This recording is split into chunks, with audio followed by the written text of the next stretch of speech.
everybody. I'm going to hit record.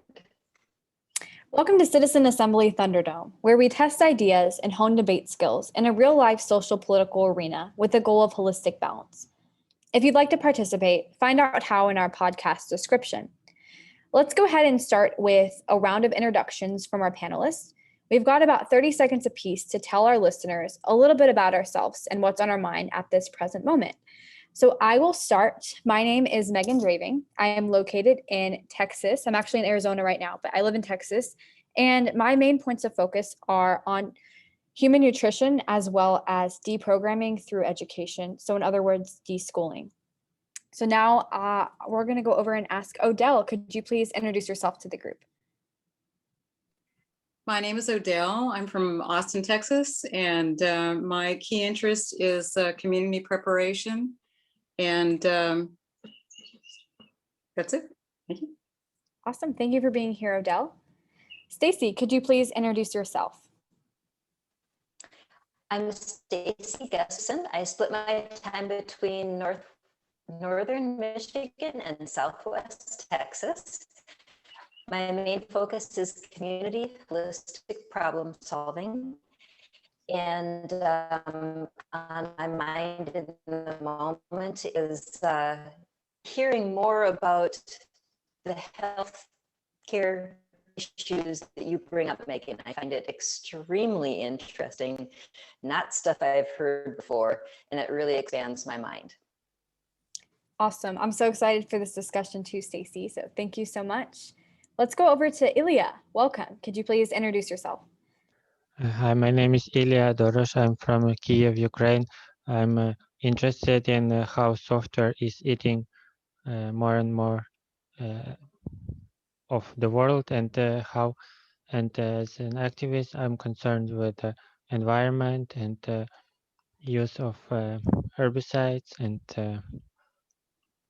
other pollutants and mercury and as well. Thank you. Thank you so much for joining us, Ilya.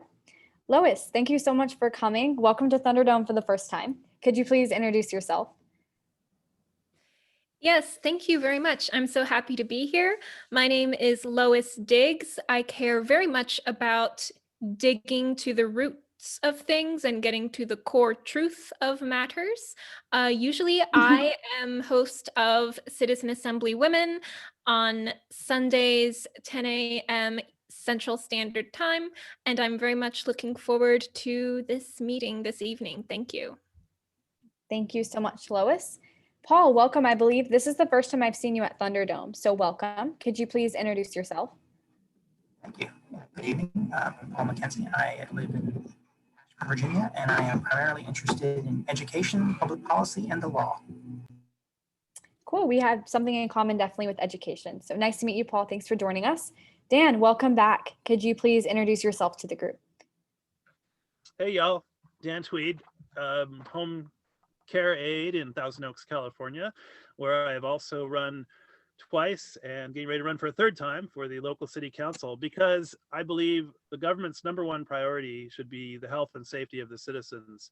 And we are on the cusp of facing numerous existential level threats to civilization that are going completely unaddressed. And it's going to take things like ham radio and permaculture and citizen science and all kinds of really creative stuff like NFTs, which I'm starting a new organization about, to address these things. You know, the cruise ship is sinking and the crew is left. It's time for the artists to take over and save it. Awesome. Thank you so much, Daniel. And we're going to go to other Dan now, but also, so just so we know who we're talking to, does anybody want to go by Daniel versus Dan, or do we want to go by saying the full names just to make it easier? What do you guys think? I'll be Daniel and Bader can be Dan if that's easier. Okay, awesome. Cool. So Dan, welcome back. Go ahead, introduce yourself, please. Yeah, I'm Dan Bader from Chicago. I'm retired from the Chicago Department of Public Health. My interests are mental health, public health, abrupt climate change, and biowarfare COVID-19 issues. Fascinating. Thank you so much for joining us, Dan. Sherwin, would you please introduce yourself?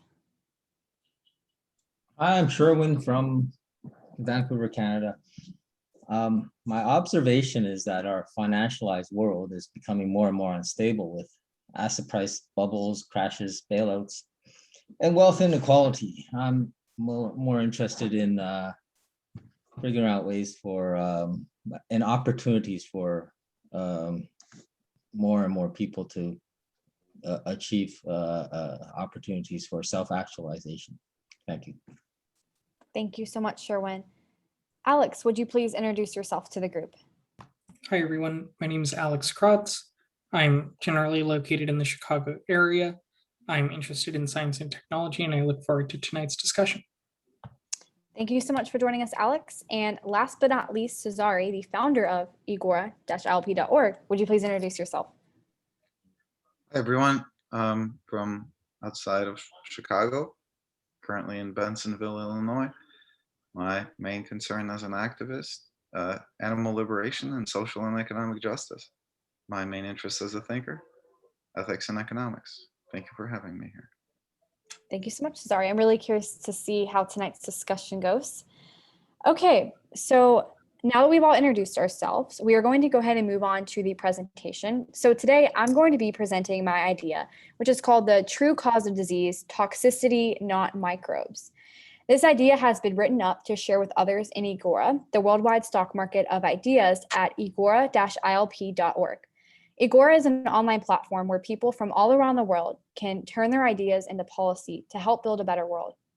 I'm going to start screen sharing now and proceed with the reading. So this idea will be in Egora. It's not in there right now, but if anybody does choose to support it, I will be uploading that soon. So I just need to screen share now. Okay, the true cause of disease, toxicity, not microbes. Could it be possible that the entire foundation of modern medicine was built on a lie? A lie so detrimental to human health that millions of people are falling ill from the very effects of this falsity as we speak. The infamous germ theory is just that. It's a theory, void of any substantial evidence to back it up. The hypothesis was born after the suspicions of Louis Pasteur, who believed that pathogens form spontaneously and cause disease. Pasteur emphasized the need to kill our food through heating methods such as pasteurization and cooking to destroy the microbes that supposedly harm us. Yet none of this has ever been proven. Nonetheless, this hollow hypothesis was accepted as official scientific theory, and it's still in practice today. Perhaps it has something to do with Pasteur's political influence, which extended to the Emperor of France, and his beliefs were backed by many wealthy individuals who would make a favorable profit from the version of the story being told this way. Around the same time as Pasteur, another researcher surfaced who shared an opposing viewpoint named Dr. Antoine Béchamp. Béchamp proved that germs were not the cause of disease, but rather they were a part of the cleansing and the healing process that occurs as a result of disease.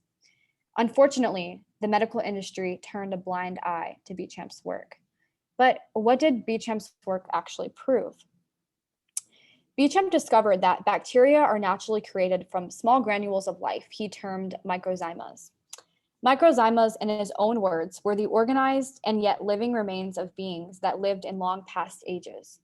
They are the transmitters of heredity. Within the chromatin material of the human sperm are contained all the microzymian granules needed to genetically reproduce all the different cells essential for reproduction of the human species.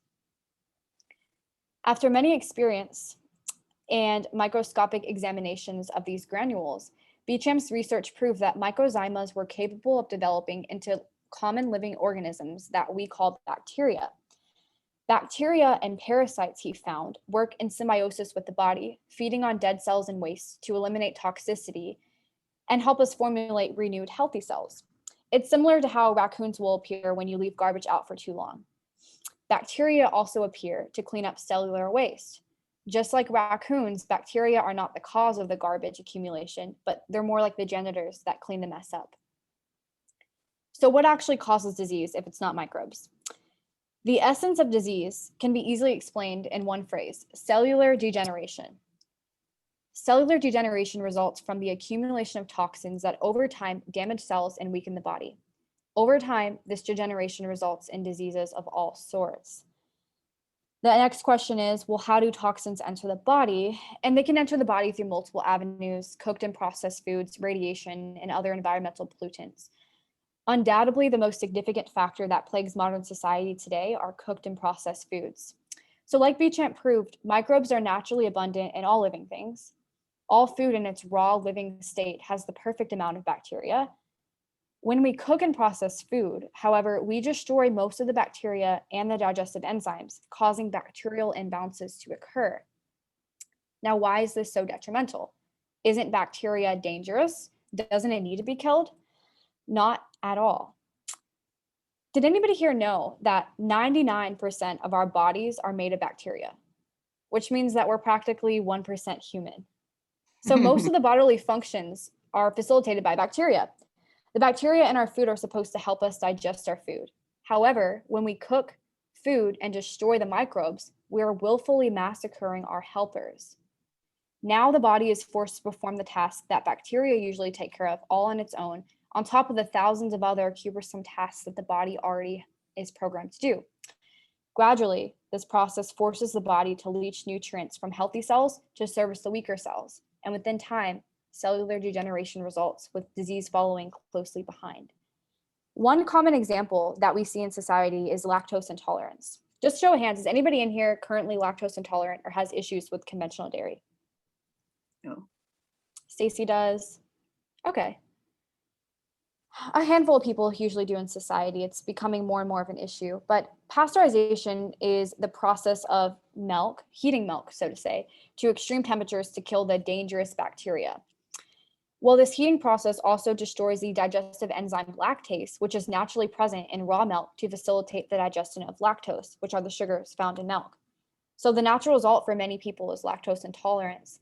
However, studies of individuals who consume only raw milk, which is whole, alive, and abundant in bioavailable bacteria, prove that lactose intolerance is never an issue among those people who digest raw milk perfectly.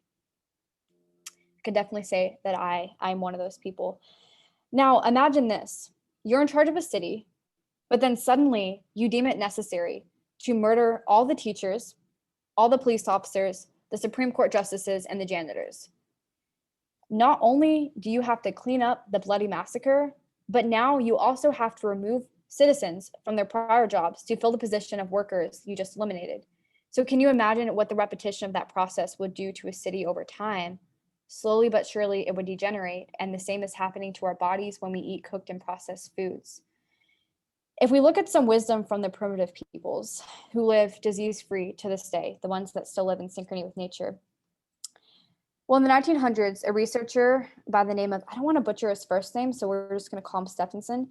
He had the privilege of studying intimately certain segments of the world that live disease-free.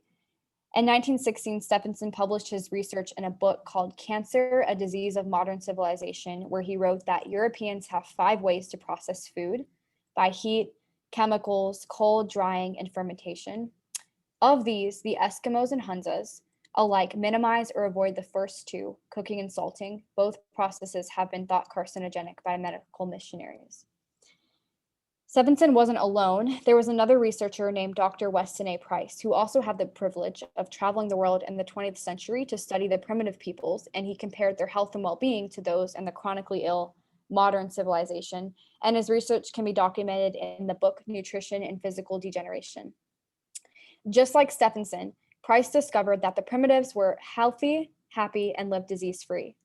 Every primitive tribe he visited ate a diet consisting of between 70 to 100% animal products, both raw and cooked, with very few vegetables. For instance, the Eskimos eat raw and dried fish, fish eggs, seal oil, fish organs, kelp, and berries when they're in season. The isolated Swiss consume lots of raw milk, raw butter, raw cheese year-round. The Gaelics eat raw lobsters, crabs, oysters, and other shellfish. The Okinawa eat raw goat meat, raw pork fat, raw organs, and small amounts of vegetables like potatoes and carrots, which are always cooked in pork fat and lard to kill the toxins that are naturally found in plants in the raw form. Now, the Native Americans in Canada solely lived off of the wild animals of the chase, and when asked how they prevented contracting diseases like scurvy, one of the Native chiefs responded that their knowledge of the issues of the different organs and tissues of the animals for providing a defense against certain affections of the body, which we speak of as degenerative diseases, was surprising. When the Indians killed a moose, he would open it up, and at the back of the moose, just above the kidney, where he described 2 small balls of fat. And the Indians said that they would take these balls of fat, cut them up into as many pieces as there were family members, and each one would eat a piece. So what they were eating were the adrenal glands on the kidney. So by eating these parts of the animal, the Indians would keep free from scurvy, which is due to lack of vitamin C. The Indians were getting vitamin C from the adrenal glands and other organs. Modern science has recently discovered that adrenal glands are the richest source of vitamin C in all plant or animal tissues. It was reported that the people who lived and ate this way, eating a myriad of whole, raw, bacterial abundant animal foods, had well-developed facial structures, perfect arrays of teeth, healthy, strong bones, and were not inflicted with any of the chronic diseases that plague modern society today. Now, in conclusion, on his deathbed, Louis Pasteur, the original founder of the germ theory, stated that the cause of disease is not microbes, but rather the environment in which they feed on. Yet his dying words were never released to the public. Why? Because the germ theory would go on to change everything. It would provide an excuse to make billions of dollars with pharmaceuticals, a platform for new scientists and doctors to rise to fame, and an avenue to sicken down the population even further. Disease is not something that is caught. It is built. It is created by toxic environments, both within the body and outside of it. On the bright side, the inverse is just as true. We can create healthful, happy, and disease-free lives for ourselves, for our families, and for the generations to come by choosing to consume whole, raw, living foods with a plethora of beneficial bacteria, nature's dearest friend, and our greatest helper against disease. These are my sources. If anybody would like to do their own research into them, once again, these will also all be in Egora. So that was the idea. I know that was a lot, so I'll put a link in here to the Google Drive if anybody wants to go look at it. But we will go ahead and jump into discussion now. Before we do that, if you want to say anything, all you have to do is type hand up in the chat, and then we will facilitate that. So would anybody like to go first? Cesare, go ahead. So that's a lot of information, and I can't really speak to the truth of much of it. I mean, I don't know that much on this topic, but you wrote this? Yes. It's brilliantly written. I mean, I don't know how good it is or not, but wow. Thank you. Nice job. Nice job. It's very impressive. Okay. Thank you. I put the link in the chat. Well, I appreciate that, Cesare. Thank you. I put the link in the chat if anybody needs to refer to it. We see that Alex has his hand up next. Yeah, thanks. I enjoyed listening. I think it's probably useful to make the distinction between some of the facts here. Are you saying that all disease, like that the current claim of the scientific community is that all diseases are caused by bacteria? Is that what you believe is wrong? Yes. Yeah, bacteria are not the cause of disease, and they never will be. The scientific community doesn't assert that like certain poisonings, certain other, health or like bad health conditions are caused by bacteria, right? Some things are caused by viruses, some things are caused indeed by diet, right? Scurvy, nobody's saying scurvy is caused by bacteria, right? Right. On the topic of viruses, so viruses also play into this because viruses are not something that can be caught either. Because then that would insinuate that germs are an issue. Viruses are just a natural detoxification of the body. It's just a cleansing agent. So people should endure viruses. It's actually a sign of health. Your body is cleansing itself. Okay, I guess I want to keep it brief. Basically, so like if somebody were to take, the bubonic plague bacterium and inject it into, you would argue that if you're in a healthy state, that would have no effect, and in fact, it would be beneficial? To inject, so it depends what you're saying. Vaccines? No. The bacteria itself that causes that is associated with the bubonic plague. Oh yeah, for sure. I mean, it wasn't caused by bacteria at all. But natural bacteria will never be an issue. If you're just eating like bacteria on its own, I mean, I still don't see how that would be an issue. But the concept of staying natural, the bacteria that's naturally found in all living things will never be harmful to us. So what caused the plague was some kind of toxin that accumulated, and the bacteria formed to eat the waste and the toxins. And then you have the medical industry saying, oh, we see bacteria is the issue. It's just like if somebody has salmonella, they say they have salmonella poisoning because they ate raw chicken or they drink raw milk. All of us have salmonella in us at all times. Salmonella is not the issue. It's just there. Yeah. And then last point of clarification, you said that the human body is 99% 99% bacteria. Could you clarify what percentage you're referring to, like by mass or by cell number? I saw a statistic that said it was around 1 to 3% by mass. Definitely not by mass. That's actually a good question. I can't give an exact answer for that.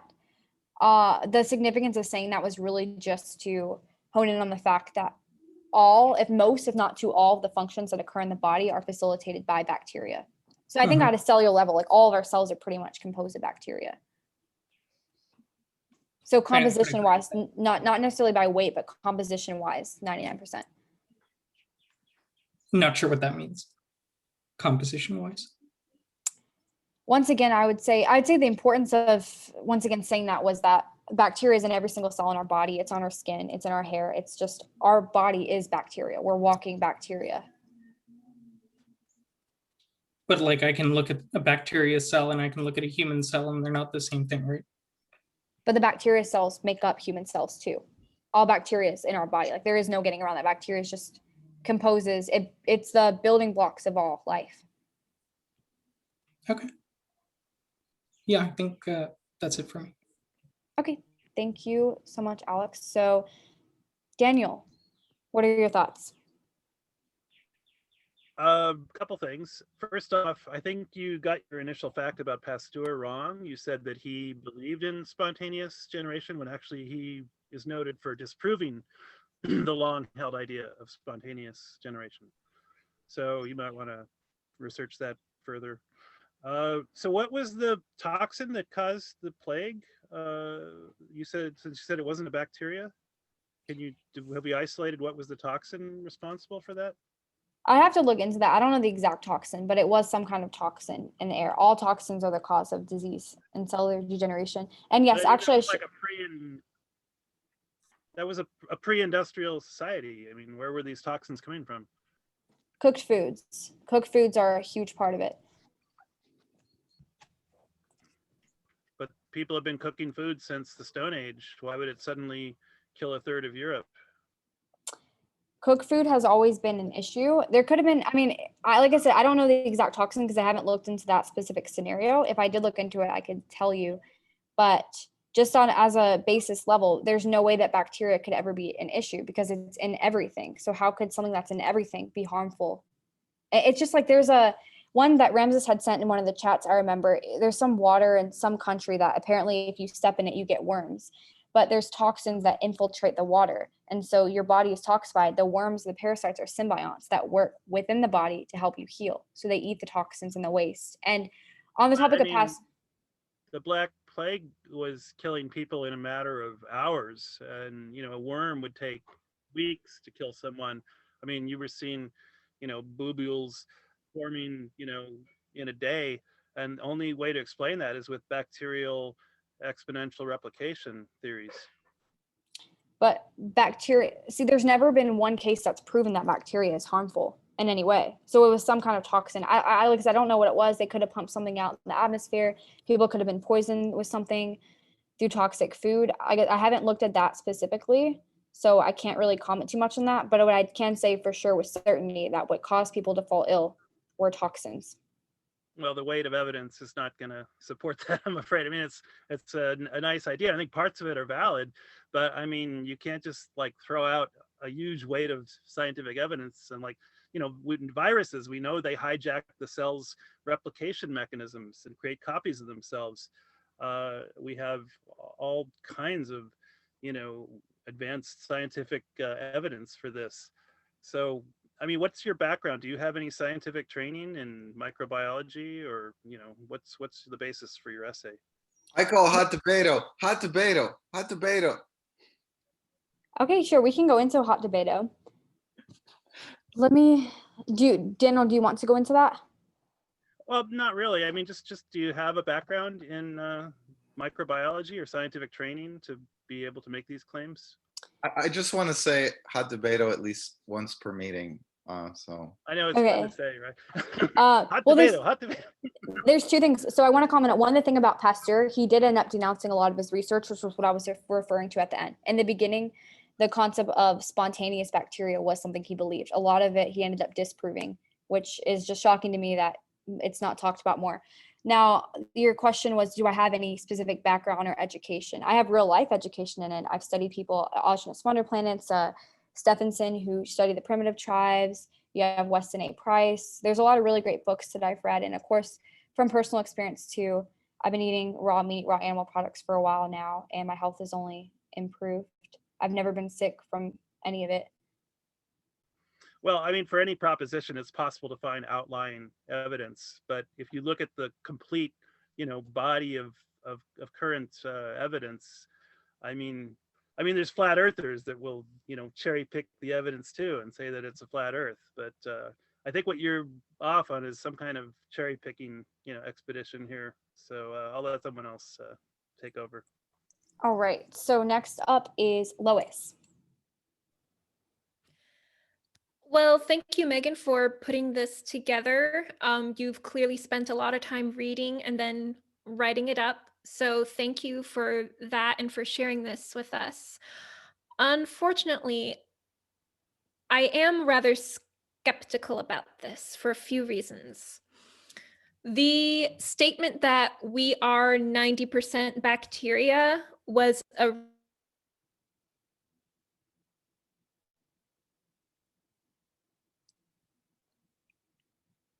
Is Lois frozen on everyone else's screen? Okay. Yes.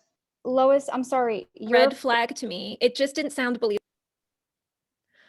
Okay. I'm very sorry. What was the last thing you heard me say? We really didn't hear anything. I think maybe if you turn off your video while you're speaking and you can start from the top. Oh, I'm skeptical because, sorry. The last thing I heard was that the statement that we are 90% bacteria, and it was 99% bacteria, according to Megan. Yes. Okay. 99. I do not believe we are 99% bacteria. I find that statement hard to believe considering I've heard it said that we are 70% composed of water. But perhaps I'm missing something here that's just not lining up. And then another thing that gives me pause is that I'm quite sure that bacteria does have something to do with the spread of disease, because would you honestly be comfortable with someone performing organ surgery on you who hasn't washed his hands? If the surgeons had like dirty hands, they just finished eating and sneezing and wiping their face, and they operate on your body without removing any germs, that does not make sense to me. And also I've heard that there were lots of infections in the war between the states when bandages would be reused, and I think it's pretty clear that that was due to spread of bacteria. And then my third point, or actually rather my third question, is wondering whether whether the things that are, whether faults of unprocessed and raw food might be separated instead of putting everything bad into cooked, both processed and cooked foods. Maybe there is just some things that are bad about processed foods, like canned or factory processed, salted, I don't know, and then cooked simply by heated. Maybe there are different negative aspects according to the details of food preparation. I yield the floor. Lots of great points and questions. So I'm excited to respond to them. Lois, thank you. But someone else is before me. So before myself, I believe is actually, okay, Dan. Please go ahead, share your thoughts. Yes, so I have a few thoughts. So you're making, I think, a good point about diet. In other words, that's what we do. We eat food to get energy, stay alive, take care of things. So what we consume is very important. I think I've heard, kind of the ideas you're putting out here. I'm certainly no expert on this kind of thing. But what I'm wondering is, so, I've thought of disease as being from nutritional deficiencies, various toxins, poisons. There's also parasites. Around the world, many people are sickened by parasites who, in a sense, they run rampant in places. And then we have the issue of the immune system, because, and there's a lot of variables that are going to affect the immune system. And I believe that if the immune system gets taken down, then, we're vulnerable to all sorts of things happening, from various microbes, toxins, etc. So how do you pull all of this stuff together from your own point of view? Great point, Stan. Thank you so much. So I am up next. After myself will be Alex, but I want to comment on a couple of things. I want to go back and better explain the 99% bacteria. What I mean is every single cell in our body is bacteria. So we are bacteria. Now, of course, the bacteria makes up different things. There's muscles, there's organs, and all of it, but every single cell in there does contain bacteria. It's important that we continue to feed our bodies with raw live bacteria to maintain healthy. So this is the thing, just think about it logically like this, without just take science or whatever out of the way, knowing that one, for millions of years, humans ate raw meat in nature, and a lot of them still do. Primitive tribes, they're a little civilized. They still eat mostly naturally, lots of raw foods, animal foods, and they live still predominantly disease-free, but they eat bacteria-infested foods. They eat fermented foods. The Chinese eat 100-year-old eggs. There's a thing called rotten and high meat. They let it ferment, and it's infested with bacteria. They eat it, makes them feel amazing. They're healthier than ever. So why aren't they sick? They don't shower. They don't have sanitization or any of that. They live in situations we would call dirty, just like animals. There's been tons of studies done. I'll link a book that has a lot of them. Whenever people started to clean up pigs more, because pigs are naturally dirty animals, and the pigs actually got sicker because they needed to be in the mud. They needed to be in the bacteria. So we are bacteria. Bacteria has always been there in nature. So a big reason why the germ theory just doesn't even logically make sense is we've been living in germs our entire life. That's how we eat in nature. No one has ever gotten sick. Sicknesses started to occur when we started to eat toxic food. Cooking produces carcinogens, which of course, as we know, cause cancer. We're also literally killing our food. Like, think about this. What if during an organ transplant or kidney transplant, they said, you know what, before we take this kidney out of Megan and give it to Lois, we're going to burn it and boil it, and then we're going to put it into Lois. What would happen? It wouldn't work because it'd be dead, because we would have killed the bacteria. That's what we're doing when we eat these cooked foods. And what happens, the reason why it's so detrimental is, so let's say I take a steak and I cook it and I burn it. It's completely well done. Well, now I've just destroyed so much of the bacterial content, a lot of the digestive enzymes. I'm going to have harder issues digesting it. I'm not really going to be getting that much from it. A lot of the B vitamins are destroyed, but our body has one agenda, and that agenda is I want to live. I want to thrive. So what the body's going to do is it's going to say, all right, well, we're going to leach nutrients from our already healthy cells, and we're going to facilitate that to the weak cells that were poisoned due to the carcinogens that were produced and the toxins that were also produced from cooking this meat. So now you're literally leaching nutrients from your healthy cells to facilitate the weaker cells, but you're not replenishing that, because what you need to do in that case is consume more bacterial infested foods, raw fermented kefir, raw milk, other raw meat sources, and raw eggs, to then add more bacteria and nutrients back into the body. The continual cycle of doing this with cooking and not replenishing your body always leads to disease. To answer Lois's question about dirty hands, yeah, I would have no problem with that, because I understand that germs are not my enemy. Bacteria is my best friend. I already touched on, so all cooked and processed foods, I do group them together. I should be more clear on most processed foods are already cooked or homogenized in some way, packaged, canned. I want to make it clear, disease is a state of the body. Let's break down the word, dis-ease. Something isn't right. What's causing that imbalance? So in the cases where parasites form, parasites also are not caught. They're not dangerous. Parasites form almost as a last resort. Actually, cancer forms as a last resort. So let me talk a little bit about this. So first, what happens is bacteria is supposed to eat any toxins or waste. But now, because we cook our food to death, we have radiation surrounding us at every single moment. We live in unhealthy environments. We're just degenerating more and more. Well, what happens eventually is the body will then produce symbionts called parasites to then eat the waste that the bacteria can't. If the parasites can't do it, well, and you continue to leach nutrients from the bodies, then what happens is your body starts to say, okay, what I'm going to do instead is I'm going to take all these toxic degenerated cells and I'm going to group them together into one area.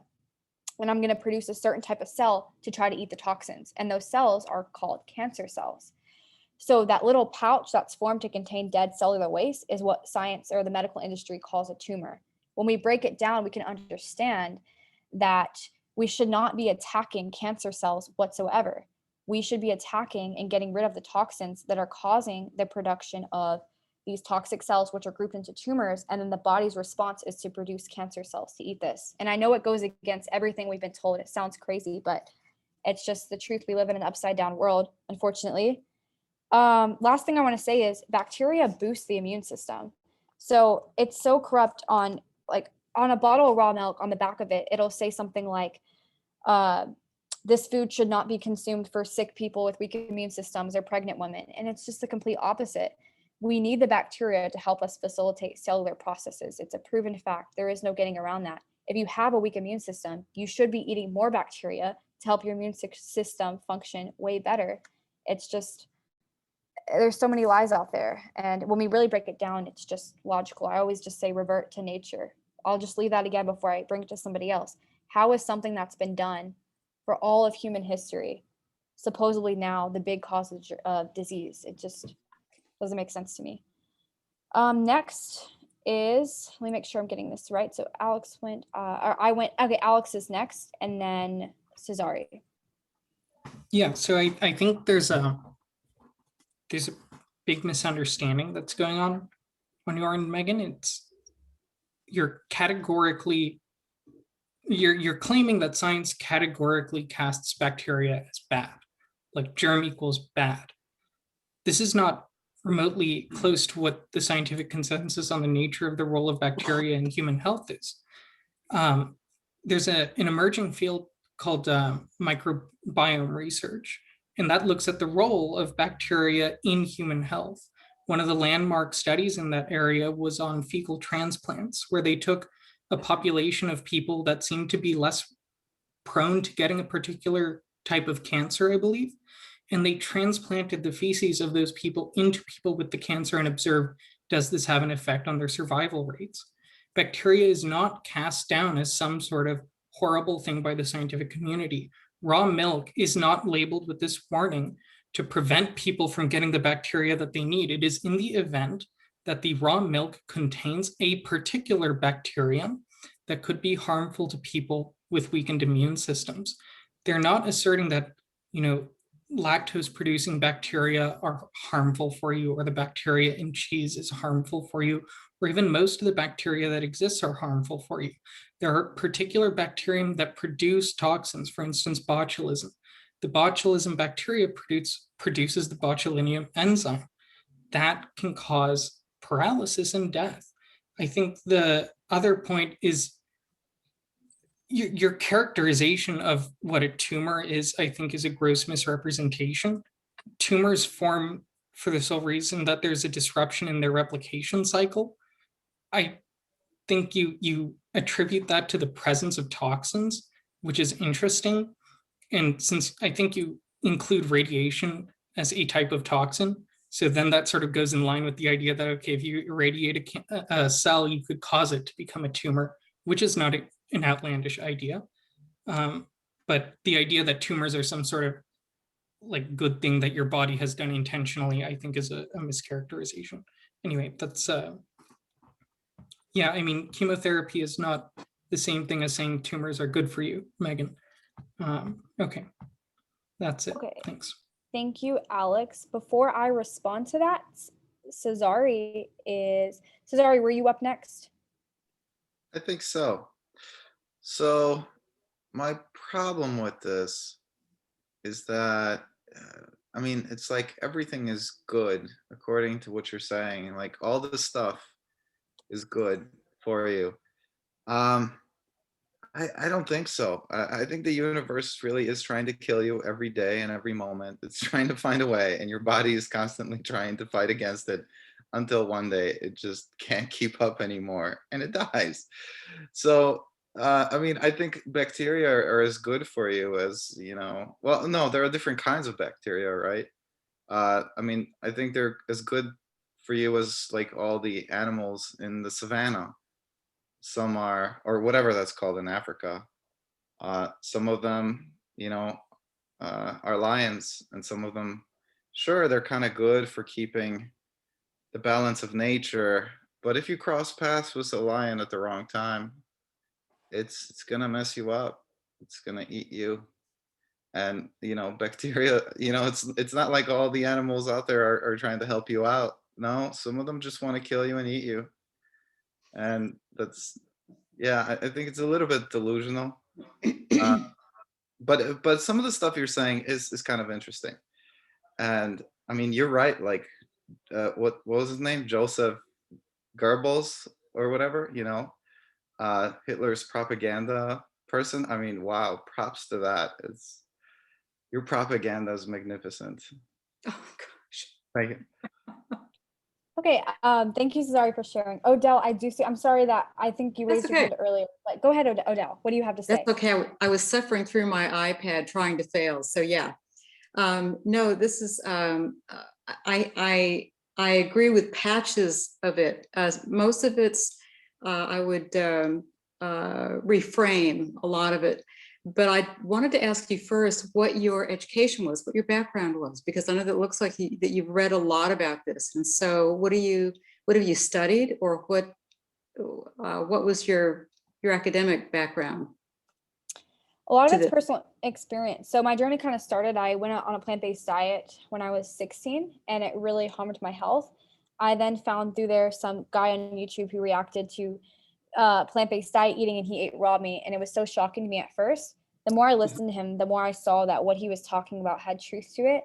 It inspired me down my own research journey, reading a bunch of books. I mean, I have numerous amounts of them, research papers that I've linked all in there. Through their own research, you know, there's about 20 to 30,000 people across the world who follow. It's called the primal diet, which is a raw animal food-based diet. Yeah. It's really amazing. Just the whole concept of We Want to Live, which is by Ashna Sponderplanets, explains it really well. And then of course, just myself eating this way too. Yeah. So I've read a lot about that over the years, and it is true that it's our food is more nutritious when it's not cooked. However, in terms of meat, due to the fact that our meat is produced so erratically, and transportation time comes from different countries, it's processed differently, that the risks still outweigh. You know, you would have to cook the meat to stay within the risk parameters. One thing too was that I wanted to differentiate between assimilating, eating good bacteria, probiotic, and the bacteria that you would get from a surgeon that didn't wash hands. You have to, our gut processes out an awful lot of stuff. And so in your line of conversation, the best thing to do with our gut is to eat as clean a food as we can possibly get. And they do agree. The less cooked vegetables, the better for you. That's been pretty much straight across, where very well washed, but little cooked. not so much with the meat, but to assimilate, we can assimilate terrible things and survive it because our gut's designed to do that. Once we get outside that, the whole germ theory is different when it's on our hands. It's different when we inhale it, when our lungs take it in. To your point, that bacteria is just now being reevaluated in its benefit. There's a thing called C. diff, and it's a type of diarrhea patients would get in the hospitals from getting too much antibiotics, long story short. And this thing can go on for 3 months. And they would do a fecal transplant in those cases and found it to be extremely beneficial, taking the bacteria from another rectum and transplanting it into the person with C. diff. And it's extremely effective. It gets everything right back on track again. But again, it's in the alimentary tract. We're keeping it within the gut tract. So it's interesting. And there's some very good Journal of Medicine. You can, is actually fairly diverse in its research. And there's some international medical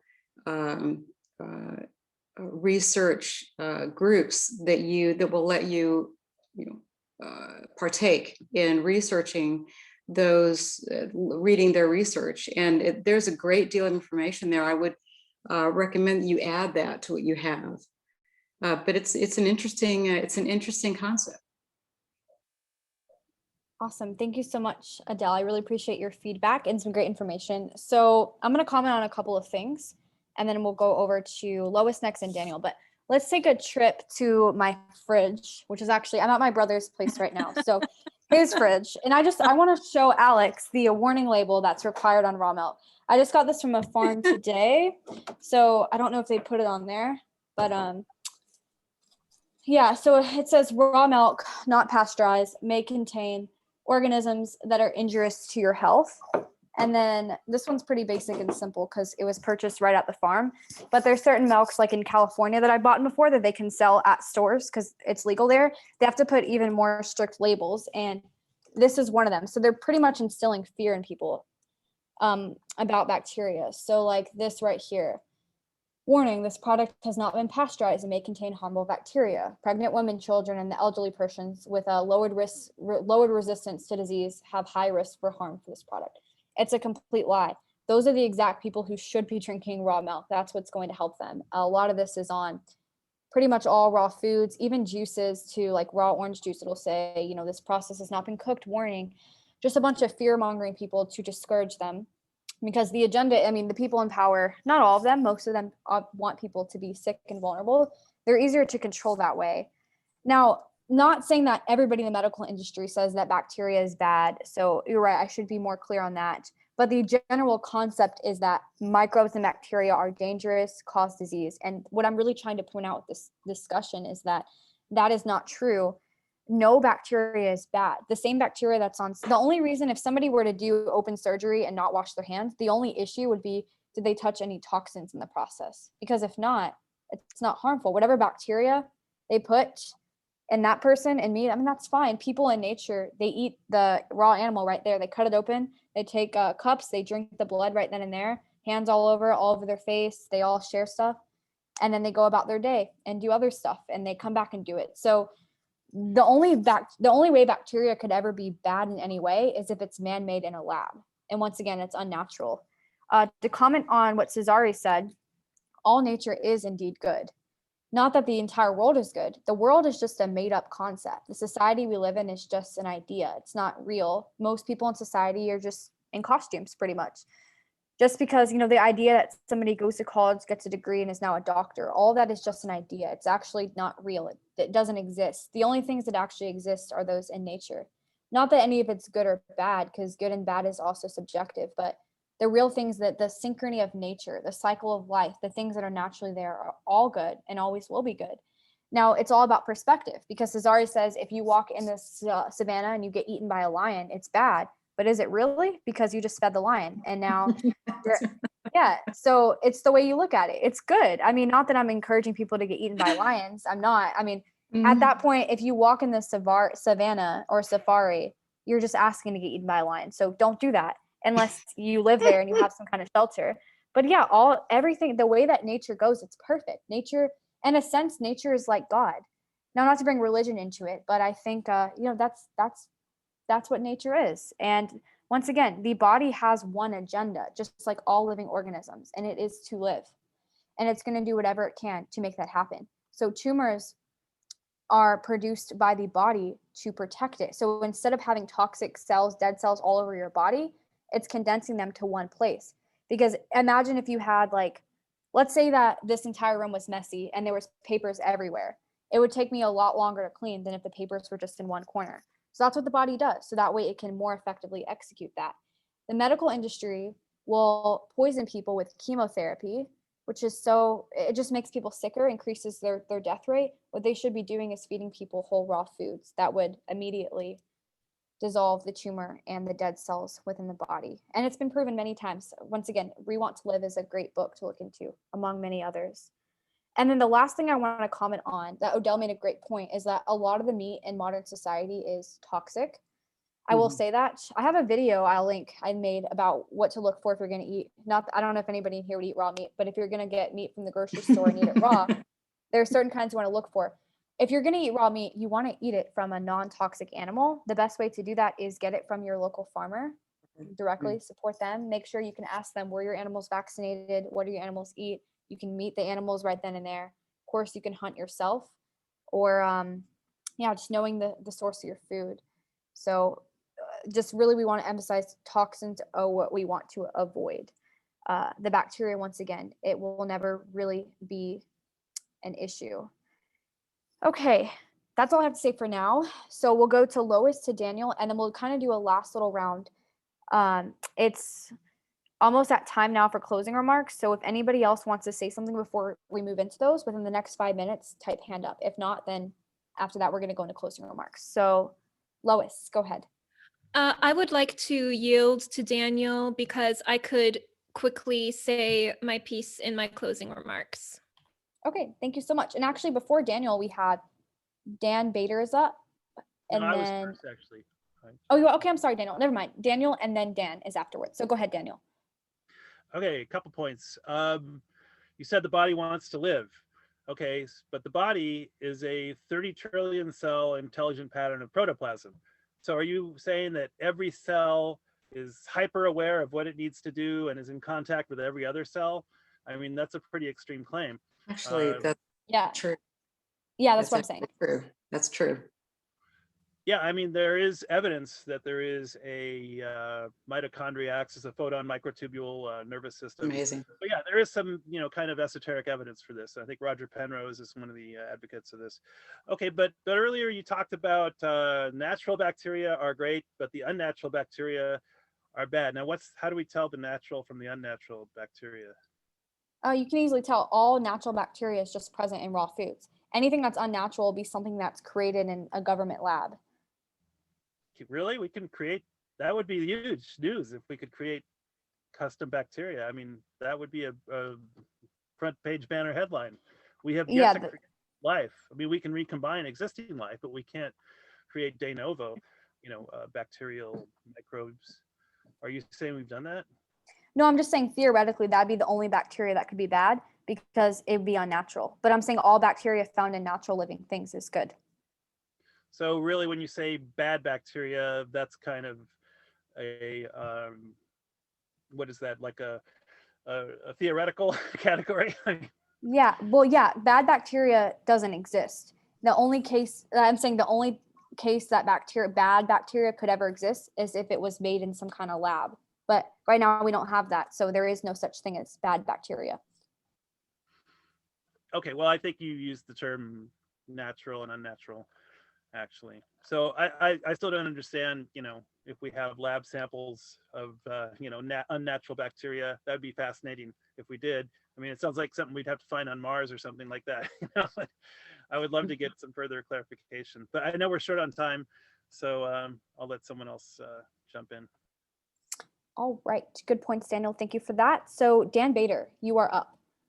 Okay, so a couple of questions maybe. When I was working for public health, and we had what we used to call the bioterror team, the two of the agents that would come up, one was anthrax, which I think is a bacterium, and the other would be, like genetically modified smallpox, which is a virus. And the thing, there's a bunch of other agents. I can't remember, but I do remember those two because we always would talk about something like that. So, anthrax is very, very toxic to a person, which again, I think it's a bacterium. Obviously, smallpox, which is very contagious, is pretty hard to deal with.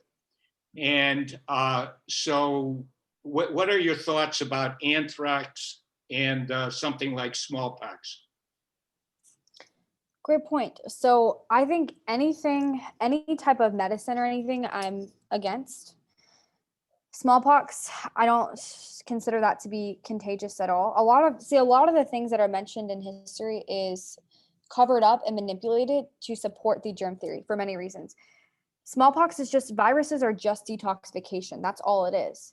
So when we consume toxins, we all have to pay the price. So, there's lots of examples. If you drink caffeine and then you stop drinking caffeine, you're going to have results because that's your body detoxing.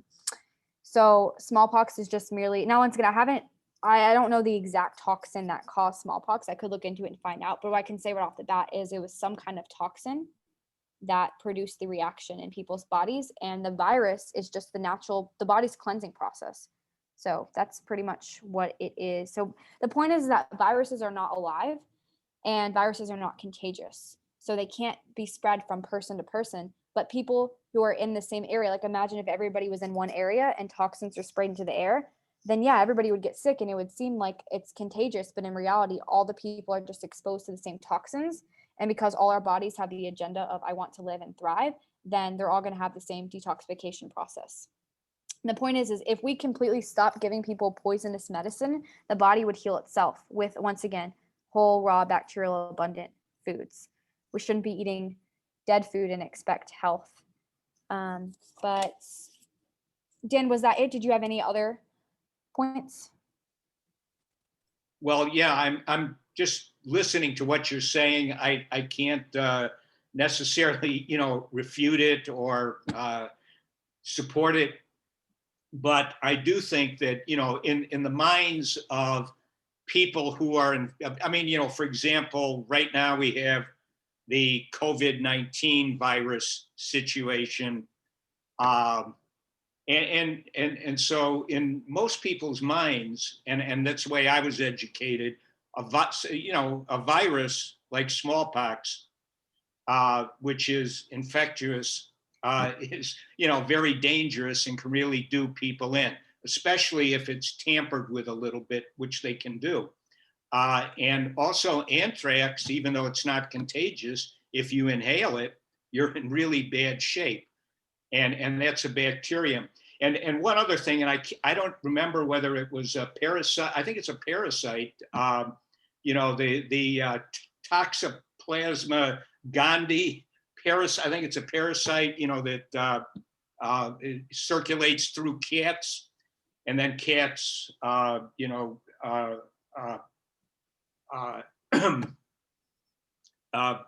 defecate. And if you get infected with that, it actually has a pretty strong effect on your brain. It's the kind of a thing where apparently it makes mice no longer have a fear of cats, to their detriment. And so I guess, I do understand where you're coming from and what you're saying, and it's interesting. But again, in the common mind of, a lot of people who are scientists, people who are specializing in this, they do consider certain bacteria, viruses, parasites to be pretty dangerous and not a good thing to take in.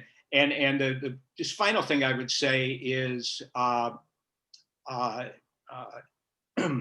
eating raw. You know, when I was a kid, I actually used to like to show off, and I would eat raw hamburger in front of my friends, you know.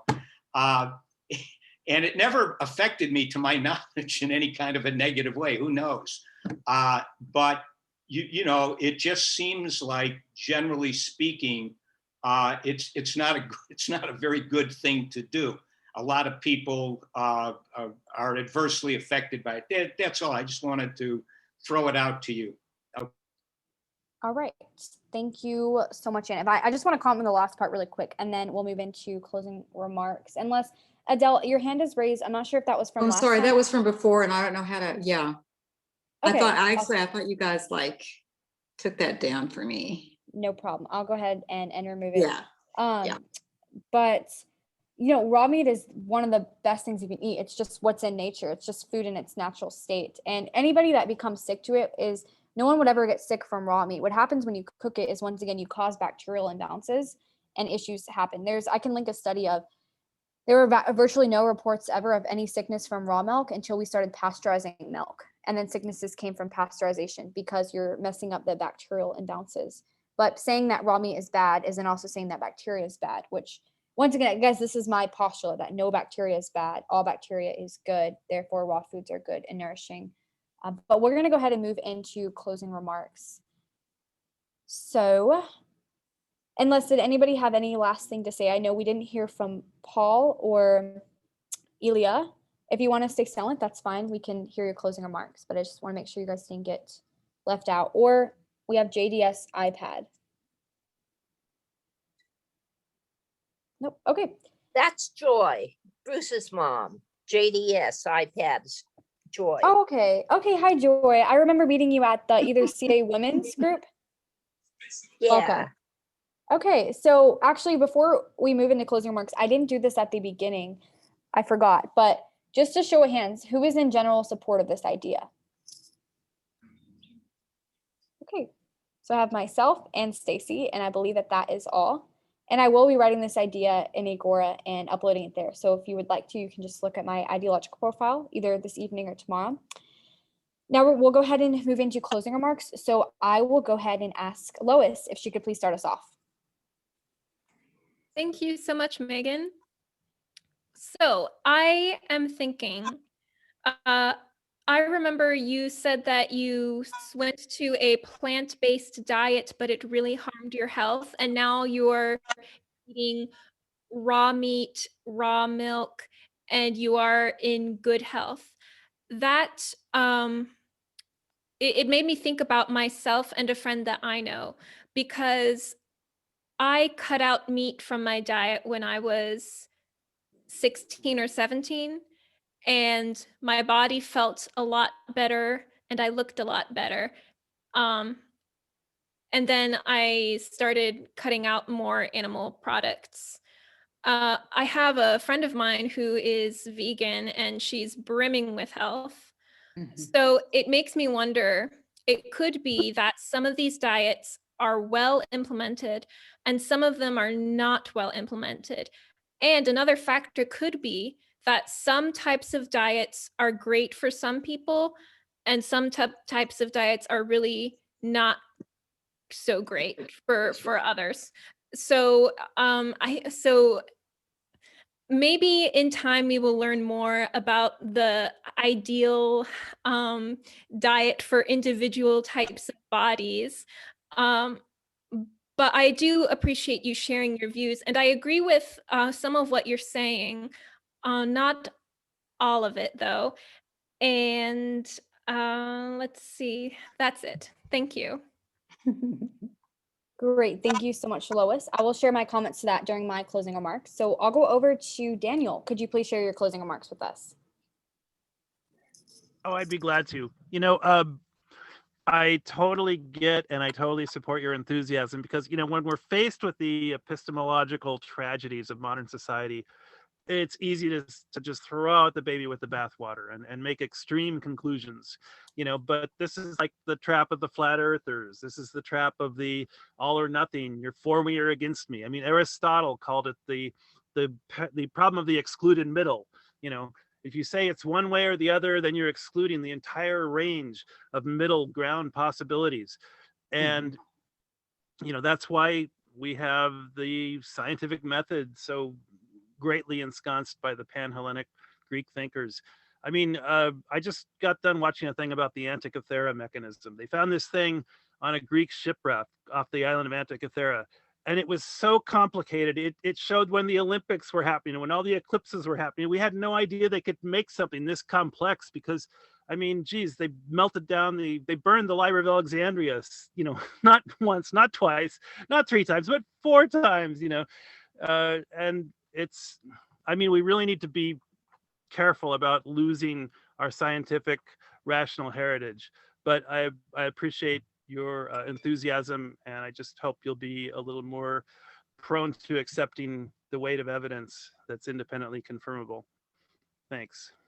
Thank you, Daniel. I appreciate your feedback and your constructive criticism. So we'll go over to Ilya. Would you like to share any closing remarks?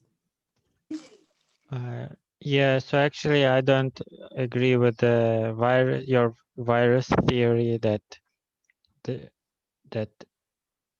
diseases and pneumonia is caused by anything but the virus, and actually bacteria that are kind of living in the harmony in a healthy lungs, and when the virus causes the immune dysfunction and cytokine storm, then bacteria starts eating away at the lungs. Well, you may call it garbage at that point, because the virus, but immune system itself turned its lungs into garbage. But antibiotics save people in that case and allow them to recover from this widespread disease. And also, I'm actually reading about pathogenic versus non-pathogenic E. coli, and the only difference is just a few genes that make pathogenic E. coli.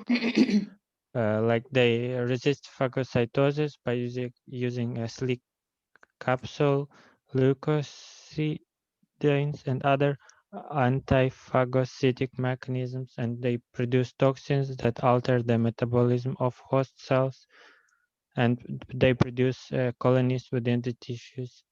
So pathogenic Escherichia coli is called enterohemorrhagic E. coli, and that's something to avoid and be aware of. I'm done. Great, thank you so much, Ilya. Lots of great information there. We'll go over to Odell. Would you please share your closing remarks?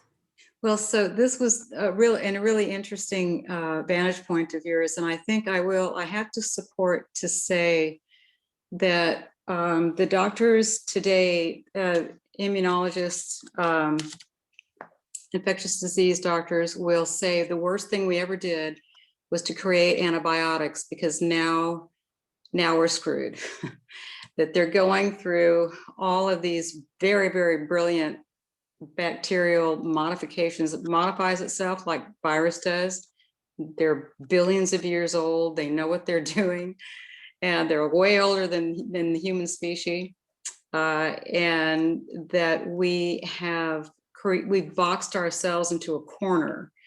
So you'll see a lot of resistant diseases, staph-resistant organisms and such. So I think that your authors are probably alluding to aspects of this core reality.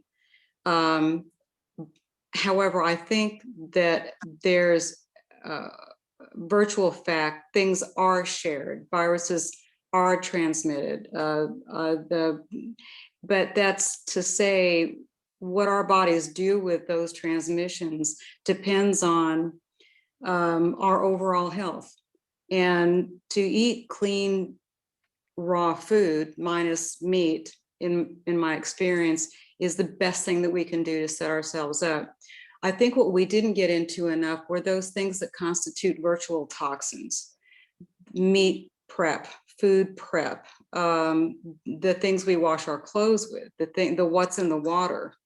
All of those things are creating an entirely different environment for our bodies. You know, again, I think to Lois's point, each individual has to do what's best for them. They have to read up on it and work within the constraints of their own body. But I appreciate your talk. Thank you so much, Rodell. I appreciate your feedback. Joy, I know you joined us a little bit late, but any remarks that you'd like to add? Well, you're right, I did, and I missed a lot of it. I personally eat very, very little meat. I eat chicken occasionally and fish, mostly vegetables. As far as raw meat, my uncle was a traveler, a politician and whatever, and he discovered some sort of a ground beef dish that was served overseas, and it was stuffed with something, and he went to a congressional, wherever they eat, the Congress eats in DC, and they invited him into the kitchen to make that ground beef whatever, and they have now put it on the menu. And that was like 20 years ago, well, 30 years ago. So somebody likes it. Somebody likes raw food and fish or Yeah. raw ground beef. I'm all for them if that's what they want. I see somebody says raw egg yolks. Yeah, okay. I love eggnog. Other than that, I don't want my eggs raw. So at this point, I say to each his own. As far as medication and toxins into your body, yeah, I'm all for echinacea and natural cures more than I am for go to the doctor and get a prescription. I'll drink my aloe juice and take my echinacea and my good vitamins.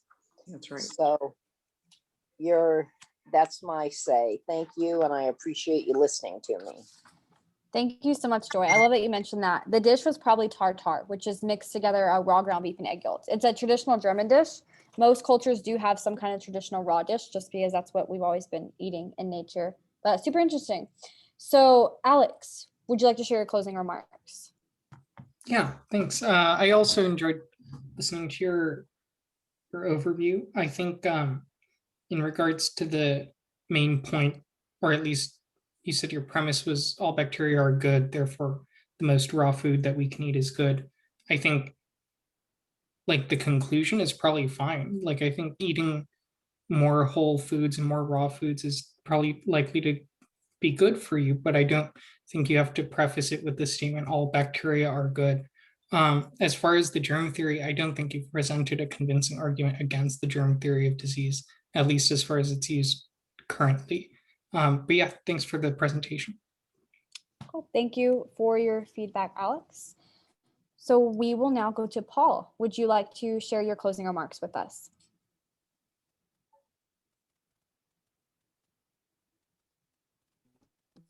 And you're on mute and you're frozen too, so I don't.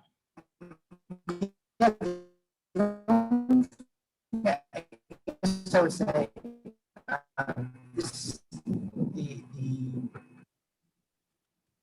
am I? I'm sorry, Paul, you're kind of freezing up. We can't really hear you.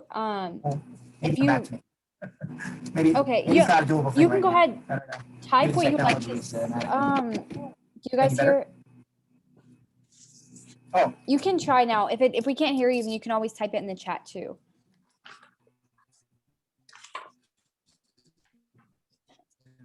Do you want to? Yeah, I'm sorry, Paul. It's just really, it might be the connection or something. We can try to come back to you, but you can always type it in the chat too, and we could read it out for you. copy. Okay, awesome. Thank you so much, Paul. And I'm happy that you joined us too. Dan, would you like to share your closing remarks? Yes. So few things. One thing that seems really relevant in terms of any kind of disease is the issue of the quantity of whatever it is you're taking in. You know, excess generally is a problem. Not enough is usually a problem, you know, just in a simple kind of way. You know, kind of at a certain point, a quantity turns, you know, there's a qualitative difference, you know, the old, you know, water turns to ice, etc., that kind of thing. And the other thing is too, in our current situation here in the United States, and I don't, it's probably the same in Canada and in other places, but our food supply is not what it once was. So our soils have been very depleted of essential micronutrients, which you would then get out of the food that's grown into in the soil. And you know, from my point of view, and again, I'm not an expert, but I'm an educated layman in these areas, and I think that you have to take micronutrient supplements because you cannot count on that coming from the food you're eating. The other thing is our meat supply. I mean, we're not hunting, gathering tribes, you know, back in the day, whenever, you know, that kind of thing. I mean, the way we produce our meat, you know, the factory production of it, and what they put into the animals, you know, chickens, pigs, you know, the whole, I mean, it's terrible.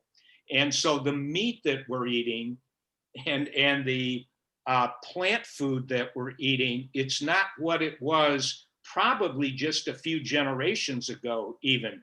And I think that's something, you know, that really has to be taken into account. And but you know, I do find this topic that you brought up here to be really interesting, and you can see so many things spin off from it, you know. Thank you. Thank you so much, Dan. Lots of great points that you brought up as well. Stacy, would you like to share your closing remarks? Yeah, wow, great discussion. You know, I'm not an expert or anything, but I'm kind of getting on board here, Megan, and I would wrap it up by saying, I believe what you're saying about bacteria and the raw foods, but I think we have gotten so far from balance that to implement what you're saying would not be good for everybody, considering how depleted we are.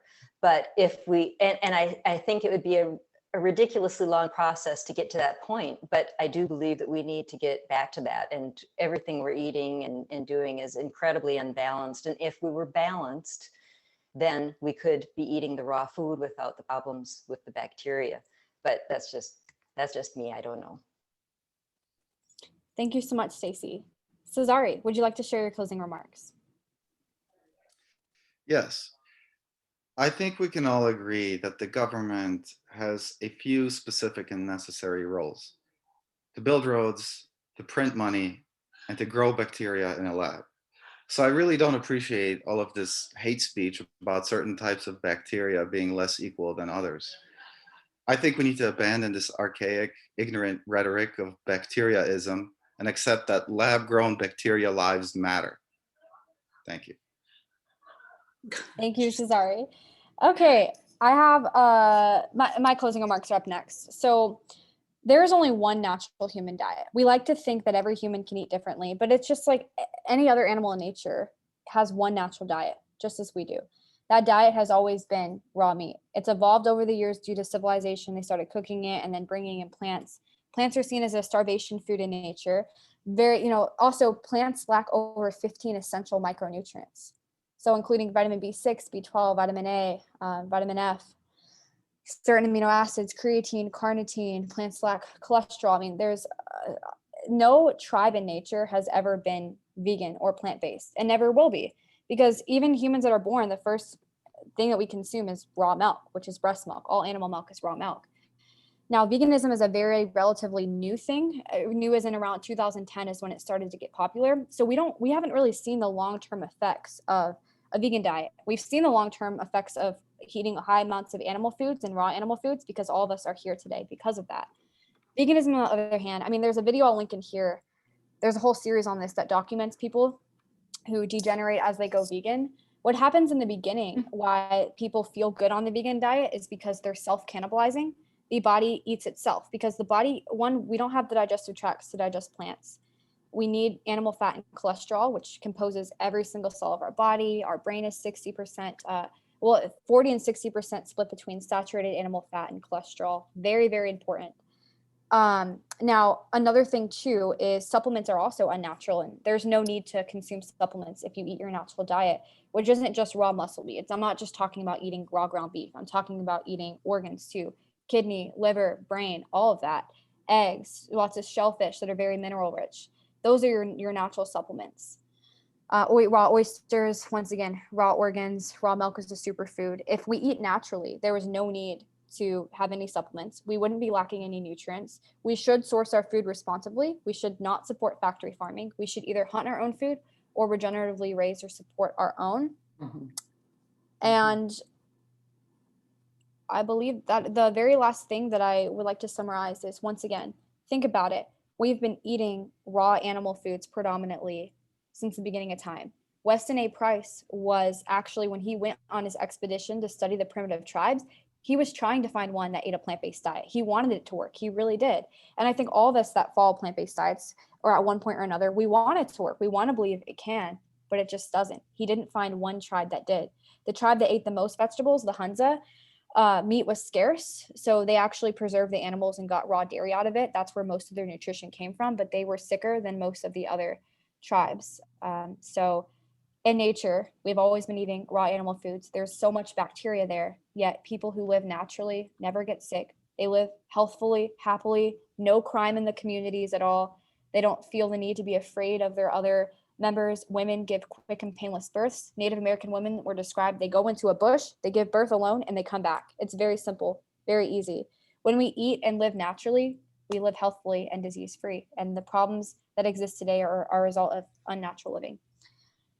Well, thank you guys so much for being here. I know this is a very controversial, thought-provoking subject. So I really do want to thank you guys for dealing with it. It can be very shocking at first. So thanks for the great feedback and for the input. And I think we had a great discussion. Hopefully we can continue it, and maybe we can present some alternate viewpoints too. So we've already measured our agreements, and we had Stacy and myself. And once again, I will be putting this idea in Egora. Now, for our viewers and listeners, if you liked this idea, don't forget to support it in egora-ilp.org. And Egora, you'll also find information for our upcoming meetings. And finally, make sure to like our page and join our group on Facebook, which is facebook.com/groups/Citizens Assembly. Thank you again to our viewers, listeners, and everybody in the group.